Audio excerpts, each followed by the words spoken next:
संजय राऊतला लाज वाटली पाहिजे।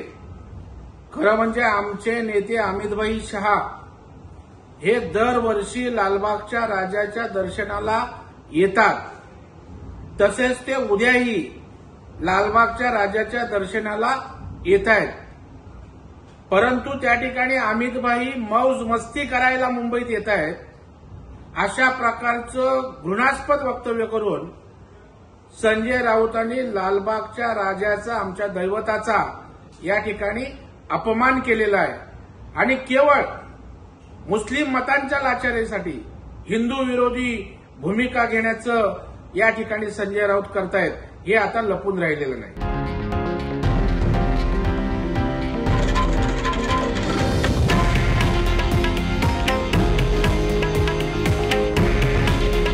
हे आहे देशातील नंबर 1 न्यूज नेटवर्क आणि आपण पाहत आहात TV9 मराठी। काळजी तुमची, हित महाराष्ट्राचं।